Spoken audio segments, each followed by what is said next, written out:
I guess sort of the birth of this film came first from a short film I did, Victoria Paracino, which was at Sundance in '05. I'd done a fair amount of research with that story, which is about a group of immigrants who are abandoned in a trailer in Texas. And while doing research for that film, I learned about what Central Americans have to go through to get to the United States. And that mainly entails crossing Mexico, which is even more dangerous than crossing the US border.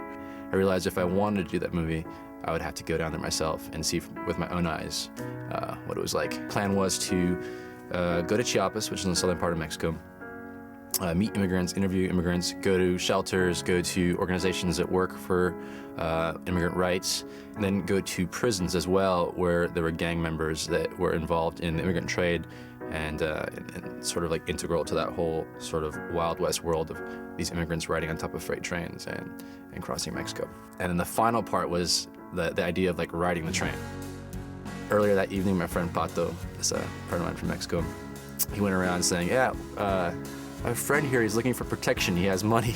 He says this in front of all these immigrants. And so I'm like, oh God, it's ruined, I can't get on this train. Everyone knows there's gonna be a white guy on the train with like money. It's like the stupidest thing you could possibly say in a train. We sat there, we did interviews till like 2 in the morning. I wasn't sure if I was gonna go. And then finally when the train came, I just decided I was gonna do it. So I jumped on the train and then it left, and I left my friends behind, and I was suddenly on my own with like 700 immigrants in the middle of Mexico. About 3 hours in the trip, it was like extremely beautiful. It was like peaceful out. There was like, fireflies inside the train that were kind of like lighting up everywhere. And way, way, way in the distance, there was like lightning, but you couldn't hear it. And there was just something very peaceful about it. And the train kind of stopped all nice, and it was just like, I'm like, oh, this ain't so bad. And then it was like, pow, pow, pow, like gunshots. And I was like, oh shit, this is real. And my heart started pounding, and I realized our train was being attacked, and then people started running everywhere, and they're crying out bandidas, bandidas, which means like gangs, and that's when I realized, man, I'm such an idiot. I have no idea what I'm doing here, just to make a movie, you know. I'm just glad I didn't get shot or fall off the train.